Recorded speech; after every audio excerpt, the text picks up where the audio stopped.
Hey everybody, welcome to another episode of Classes of Mail. My name is Alan Gigax. I am here again with Michael Brazenly. Hi everyone. And I want to say thank you again to Ryan Morgan, a carrier from Boise, Idaho. He is the person who came up with that banger of intro music.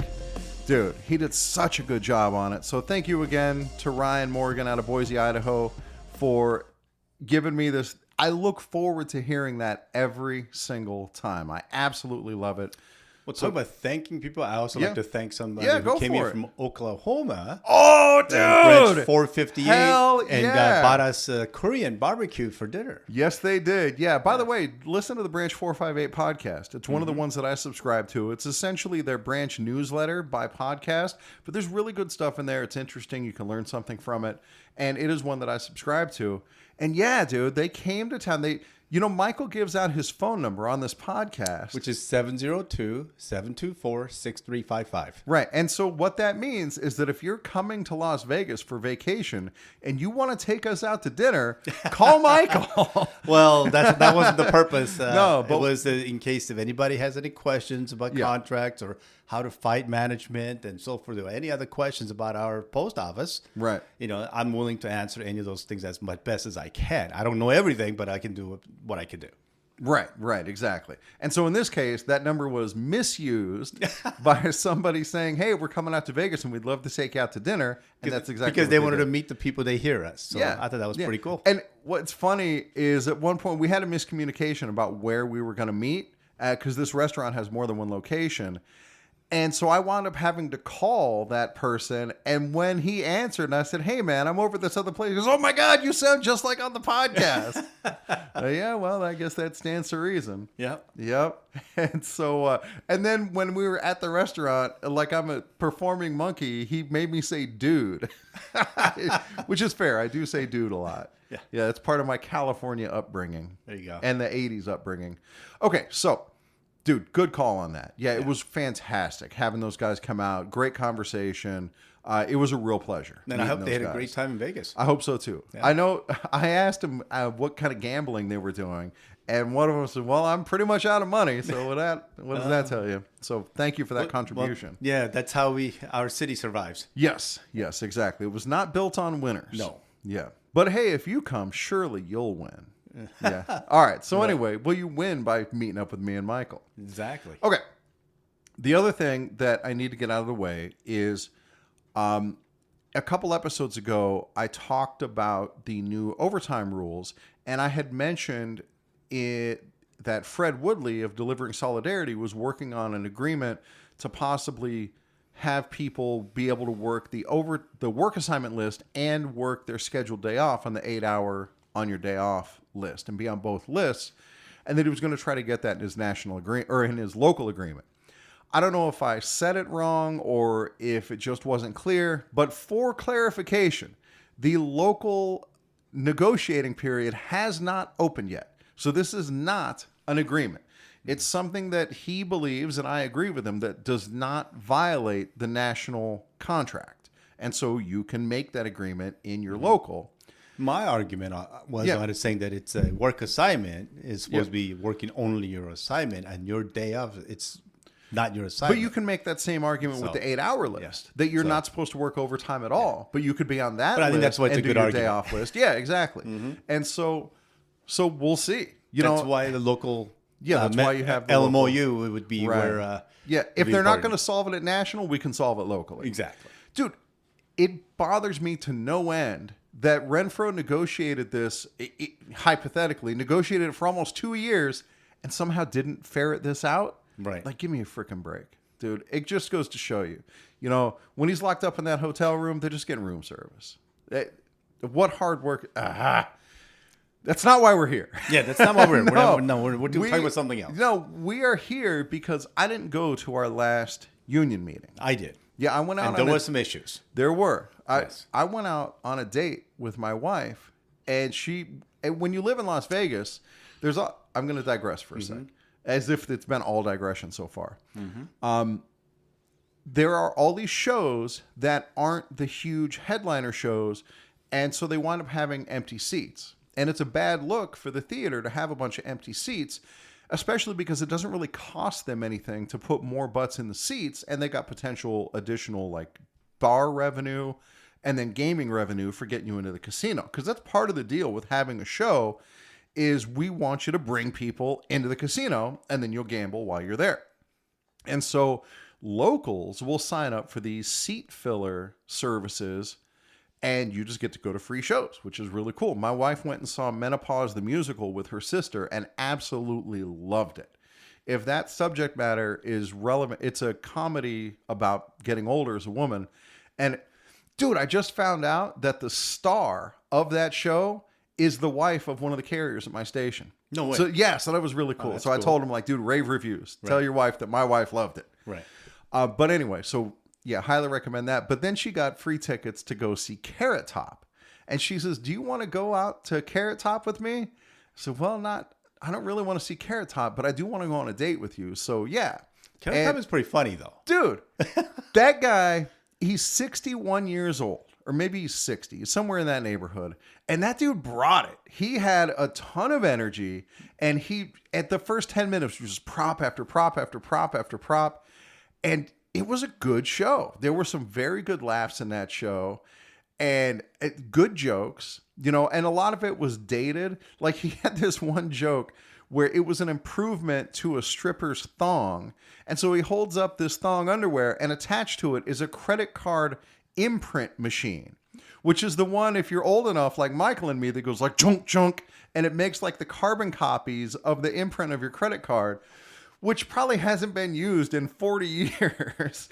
And so it's a little bit dated. And like you could totally put a stripper thong with like a square card reader on it, but you know, hey, he's old school. Yeah, so, and in fairness, like I'm 50 in the audience. I was one of the younger people in the audience. Yeah, so it got plenty of laughs, including from me. I knew right away what that thing was. Yeah, you knew, yeah.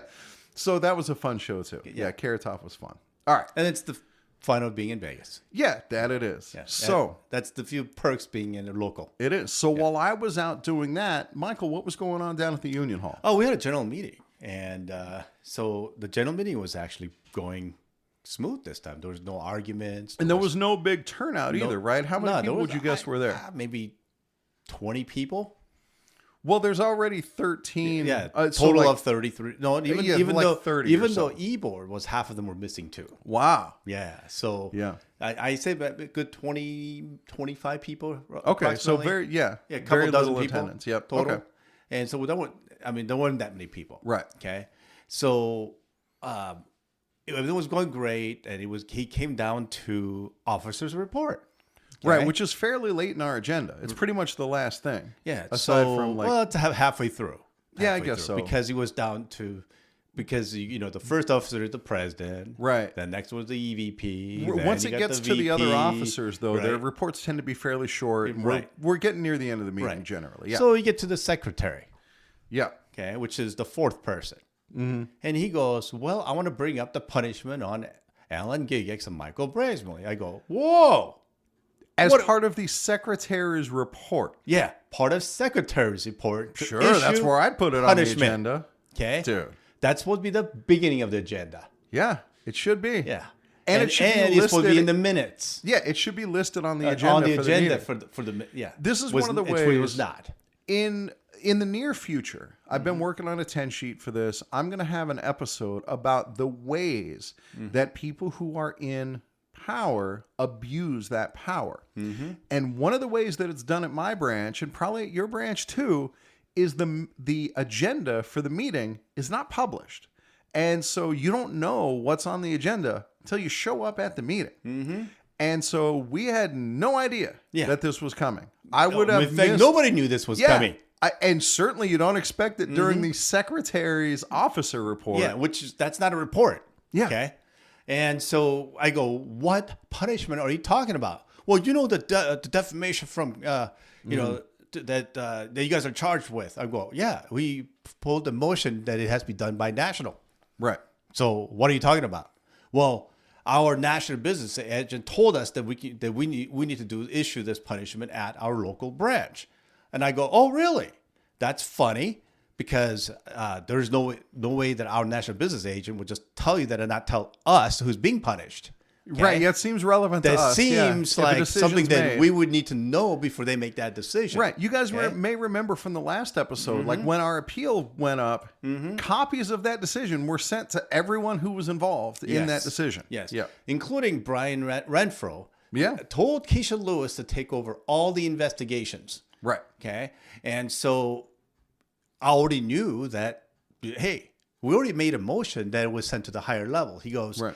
no, our national business agent told us to settle on the punishment today. And I go, oh, really? I'd like to see that letter from our national business agent let's that see that in tells writing. us that you guys can do this. Oh, no, we don't have a letter. What do you mean you don't have a letter? Well, we were told verbally. Oh, really? How convenient. How convenient that it was verbal. Okay. And then I go, and they're like, well, we also got a letter from Brian Renfro. Oh, really? What letter is that? Well, I have the letter that we're talking about. All right. So I want to read this to you guys. And when you guys see, I'll tell you what my opinion about this letter. Okay. Yeah, go for it. You want me to read it and you comment, or you read it? I can do it this time. Okay, yeah, go Last for time it, you man. read it. So Yeah. it's my turn. Go for it. Says, dear brother B. I know he likes to call it redacted. I like to call it B. Sounds better. Short and simple. Wait. Oh, the person who they're sending it to. Yeah, I got you. Okay. Yep. This is a reply to your recent letter, which you emailed on February 21st, 2025, concerning the procedure for imposing penalties following Branch 25, well, to put 2025's vote, Close enough. to charges brought against brothers Alan Gigex and Michael Brazeley. According to your letter, the branch adopted a motion to refer the penalty issue to an outside of the committee. Right. Okay.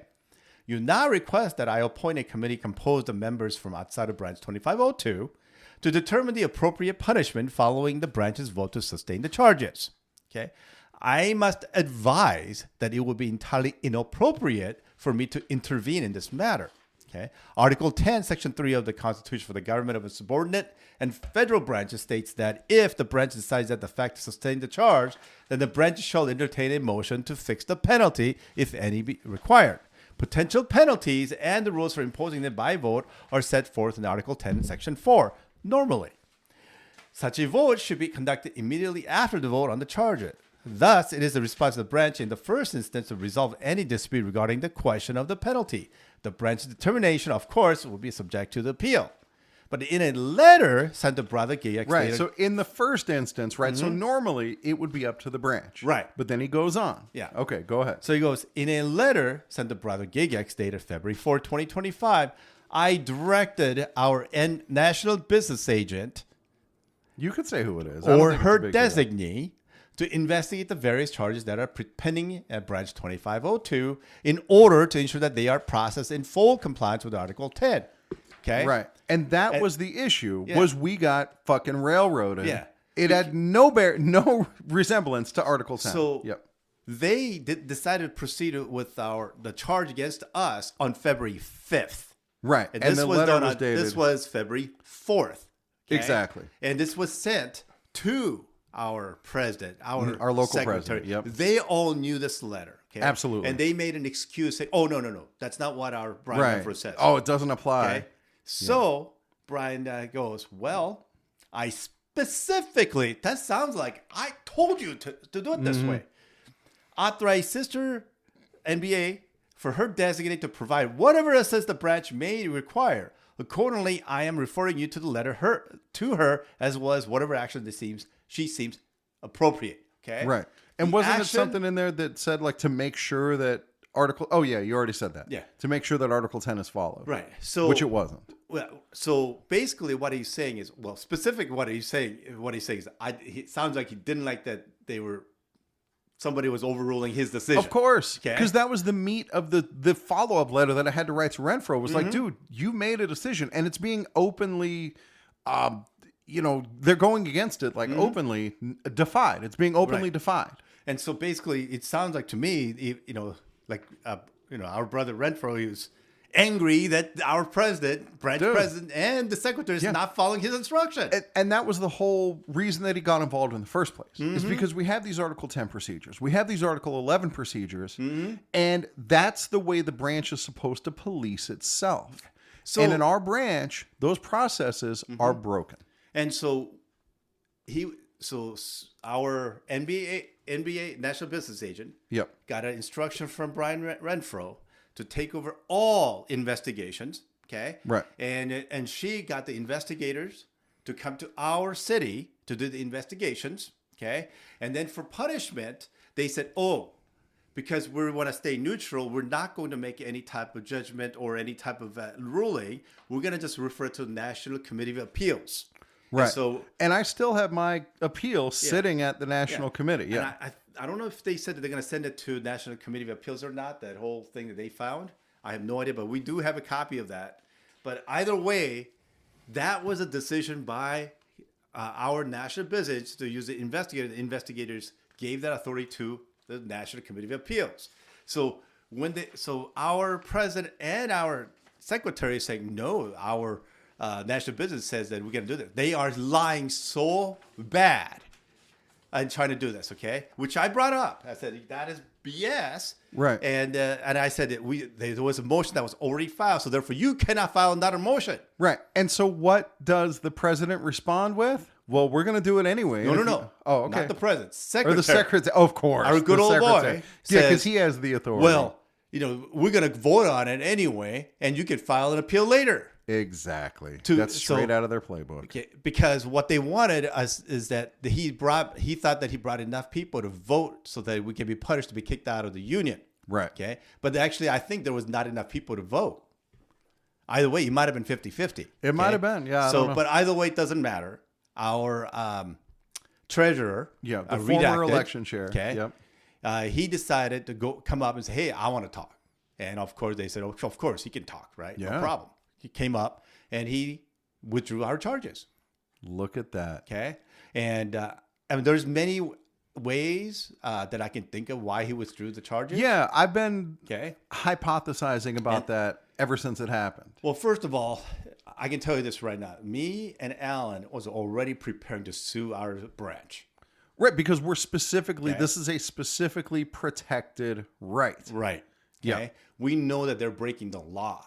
Yep. It actually says, because of freedom of speech, and if the branch or the union decides to break the law, we have the right to sue the branch. Yeah, exactly. It literally says that by Department of Labor. And the officials at the LMRA, LMRDA, or whatever that group is, right? They told us, that this is protected in federal civil court. I talked to the person at Department of Labor and says, if they do this, you need to sue them. Yeah, They literally told us to do it. Yeah. Okay. And now, my appeal that went, because I appealed our conviction to the Committee on Appeals, the National Committee, the same ones who ruled in our favor in the last episode. And that was one of the things I told him is like, look, this can be decided in the courts, but seems like a lot better to just like, what's the point of having this NALC policy if we're not going to abide by it? Right. Yeah, because the policy's clear. And here's the, we don't want to sue our branch. No. Okay. We don't want to take any money away from our branch. But here's the thing. If they're going to keep breaking these rules, I don't want them to get away with it either. Yeah, we're not just going to roll over. Yeah. Yeah. Okay. Dude, that's the reason why we're stewards before. Okay. Yeah. It's because we want to fight the fight. Right. To make sure that things are done correctly and follow the rules. That is exactly right. And this is exactly our good old boys are not following. You nailed it. And that's why I did the fight. And I fought while we were there, and I was asking a lot of questions. I'm sure they were getting very annoyed. Dude, credit to you for, just going it alone and being up there on the hill, swinging that sword. Yeah, a lot of our allies was not there on that day. Right. Okay. I mean, I know that there's a couple of people that showed up that was my allies, which is fine. But majority of the ones that actually support us, none of them were there, including you, Alan. Yeah, including me. Jonathan wasn't there either. Yeah. Okay. So I felt like I was fighting myself. But hey, if I don't know how to fight by myself, then there's a problem. Right. Yeah. Now, another item of business that came up is as we record this, they have just finished the Committee of Presidents meeting in Los Angeles. And am I right in saying that the branch voted to send our president to the Committee of Presidents meeting and to pay his way? Did that happen at that meeting? I don't think so. Huh. I don't remember. Well, I know it didn't happen at the meeting before. That. Okay. So we'll have to figure out how that was paid for. Right. Because I don't imagine that he could get himself there. It's driving distance from Las Vegas. Yeah, we'll have to find out how that was paid for. Okay. Because if it was paid out of branch funds. But here's the thing: is Yep. I was looking at some pictures of the branch of presidents. Yeah. He wasn't there. I didn't see. Well, I only On the saw picture. CLC pictures. Yeah. And I didn't see him in those. Yeah. And I get, look, he's a CLC supporter, just like us. You know, he's on the list of endorsers. Yeah, just like I am. It's funny how. But yeah, you got to wonder 41 about talks the about ethic. Remora, and he's a big Remora. Yeah, I don't think that he's there because he agrees with the ethics of the CLC. I mean, look at the way he behaves. And so, yeah, I don't know. Yeah. I don't know. Regardless, you know, it's good to have another vote for the CLC.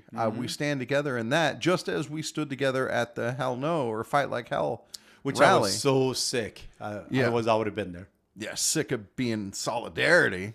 Well, I was literally in bed for like 2 weeks. Yeah, it happens. So anyway, dude, chalk another one up for us, right? This sword of Damocles that has been hanging over us has now been set aside, and we no longer have to worry about that discipline potentially being kicked out of the union, potentially having another fight, potentially a lawsuit. So all that now stuff is now off. Everything is all fresh again. Everything is fresh. Yep. Because everybody's charges are gone. Be done Yep, and there are over with. no outstanding charges. No outstanding charges left. And Nothing left up at the Committee on Appeals. Which I don't know. Which I don't know about what's going on with ours because it was over there and they haven't said anything. Yeah. If they withdrew it or not. Did even the though branch, charges were right. dropped. Did the branch send a notice to the Committee on Appeals I don't know. letting them know that it's dropped? I don't know either. Yeah. I'd be very, especially now that there's no pressure behind it, Mm-hmm. I'd be very interested to know how the Committee on Appeals rules on this issue because the policy speaks for itself. Well, it says defamation because we talked about our officers during the podcast. Yeah. That we're talking about right now. Yeah, exactly. Okay. Right. So And that every postal podcast talks about officers. They talk about Renfro. They talk about, I mean, that's what the postal podcasts are, you know, that democratization is that so that we have Literally voices. says that we can talk about officers. Yeah. And dude, another And thing. they cannot talk about us. Right. Well, and the Department of Labor, right. They have, it's a difference between member speech and officer speech. But they also have restrictions like, one of the things the Department of Labor comes down on really hard is also freedom of speech within the union hall at the union meetings. And that's like damn near absolute. So, And that was another part of their charges. Here's Yeah. another thing too: is union is created because of freedom of speech and assembly Yeah, that's exactly that our right. officers were trying to stop us from. Dude, and how is that it a was so union? funny in their branch. Oh, by the way, guys. So we already talked about the president's branch reply to the election appeals and how it was a total sham and he didn't support the branch's position at all. And the secretary, the goodest, oldest boy, is like, well, yeah, of course he doesn't support. You know, it's just the laying out of facts and there's no position taken at all. Well, in the branch reply to our appeal over, dude, he very much took a position, very much argued a position. And isn't it no surprise at all that they totally change sides depending on what the issue is? You know, that no integrity. So here's another thing too: is that our good old boy was trying to put through because of saying they were verbal, which is a lie, Right. and trying to punish us. And I don't even know how I would have reacted if they found us guilty at that moment. Well, we would have still been waiting on the decision from the National Committee on Appeals, you know, regarding our conviction. Right. But then they're going to say, well, the branch goes before the committee. Yeah, well, we appealed the branch's decision on the conviction. Right. I wasn't trying to get the punishment overturned. I was trying to get the conviction overturned. And so, yeah, you know, again, they got nipped in the bud. Thank goodness for that. Whatever. But this is the power of their abusing. Yeah, that's exactly right. Saying deciding that, when and where. Because you can file an appeal later. No. There should be a strict policy that these people need to follow the freaking rules and not do this to other members. There should be. There should be some kind of punishment. Well, there is recourse for that. And that recourse is Article 10 and bringing up charges. And we brought up those charges and we were just a hair's breadth from getting convictions on those charges in spite of the retirees. Well, that's because some people didn't vote also. Yeah. And I that's true. request for a secret ballot. Okay. Dude, yet another abuse of authority. That's another abuse of authority because they said it doesn't exist. But here's the thing. Yeah. Robert's Rule Order says that you can do a secret ballot as long as the membership votes to have a secret ballot. Right. The Constitution says how the meetings are run, and it says, except as otherwise specified, they're run in accordance with Robert's Rules of Order revised. Right. But And the way that's an they issue. said it in that meeting Yeah. is that, oh, no, we don't do that. Yeah. Like not following Robert's Rules of Order. So all of a Right. sudden, the rule is we don't follow Robert's Rules of Order. When it's convenient. When it's convenient for them. Yep, exactly. And that's the abuse of power Dude, again. And that had already come up the last time our president was brought up on charges, and we did a secret ballot. Yes. So yeah, it's the complete abuse of power. That's it. And And the abusing- membership, Yep. you know, that's where we look at it and go, why are we keep, voting for or paying the union dues when we're getting railroaded and things like that? And the main thing is not just our local branch; it's national too, where we got to vote. Vote for our national president, because if we get a good national president, then Right. they'll make the decision to make sure that all the other local branches hopefully be run correctly and make some changes. 'Cause Right, that's what now, leadership is about. And we have very little leadership right now. Right now, the last 2 or 3 presidents we've had has not done anything to make our union better. It seems like it's just gotten worse and worse with every new president.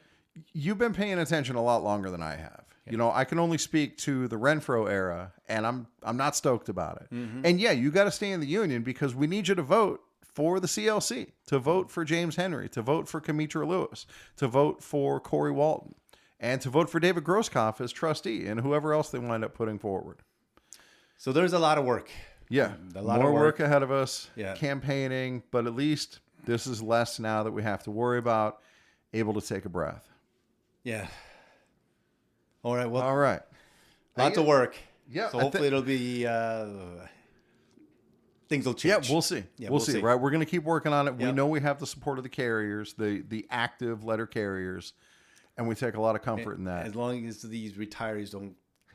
Well, dude, there's way more active carriers. We need them to turn out. Because most of our active carriers work overtime. Yeah, I know. I mean, not just turn out at the meetings, but it's a much bigger task for them than it is for a retiree who's not busy, obviously. And that's another abuse of power.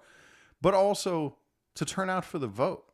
You know, when it's time to vote again, we need them to vote. And you have to be a member of the union to do that. And then here's the thing too, is when in the middle of the election, they somehow have a retiree dinner that we're not invited to. Yeah, and that's something. Somehow they have a retiree dinner right during the middle of election. Yeah. Always. That's what I was not aware of that. And It the happened in timing the last of it. election that we're doing, Dude. and they had a retiree There's- dinner. You know, surely if, it's a coincidence. We'll see if this will happen in the middle of June or July. We'll see if that happens. Oh my gosh. Well, remember we got one for CCA dinner in June. Oh, there you go. Are All we right. invited? Oh yeah, can we go? That's a good question. Probably not. No, because we actually did talk with us that other carriers can show up. Okay, well that's something. So all right, dude, we'll I have would to love to show show up up on to that that. one. Yeah. One more thing. It's a little off topic, but I just got to get it off my chest. We have our state association convention coming up for the Nevada State Association of Letter Carriers in May. It's being held here in Las Vegas, and one of the agenda items is a dinner. And this dinner, what is the cost per person for this dinner? like $118 a person. Yeah. Guys, this really bothers me. This feels like self-dealing. Who decided how much money we're going to spend on this dinner? How does any of that get done? Our branch is not paying for. Our state is. No, paying I for it. understand that. Yeah. But that's still our union dues. That's Yep. mine and your union I know. dues. And the rest of these people paying so that we can have a $118 dinner But for here's- what? Yeah, but here's the thing. Yeah. That's how much our casinos downtown charges. Yeah, dude. So don't go there. And well, we're going to the Horseshoe, which is on the Strip. But regardless, dude, that's way out of control. I mean, dude, walk down to Bahama Breeze and spend $40 per person and have a good dinner. No, dude, I don't like it. I don't like it. It's self-dealing. It's not a good use of our union dues. And to me, that's just being indulgent. I'm against it. All right, that's all. Hey, you can go if you want. I don't like it. Yeah, well, I think we should all go, including you. I'm sure. But Because- then we're going to cost our branch or our state association so much money. I know, but that's also what you get to meet the people who's running for state president, Maybe I'll go and just vice president, not secretary, order anything. and Yeah. so forth. So you get to meet them at that dinner. Dude, I'd like to go just at some point just to get my hands on the state bylaws because those are nowhere. Oh, that's funny. Just like local? We don't Yeah, know? exactly. Okay. Just like our local bylaws. Yeah. Oh, boy. All right, dude. You ready to Okay. wrap it up? Yeah, oh yeah. All right, guys. Thank you very much for listening. And hopefully with this behind us, at least for a little while, we get back to some educational content. And And of course, we'll let you guys know more of how the things happen. oh, yeah, definitely as things go on. All right. So with that done, thank you, Michael, for coming by. And thank you guys for listening. We will catch you next time.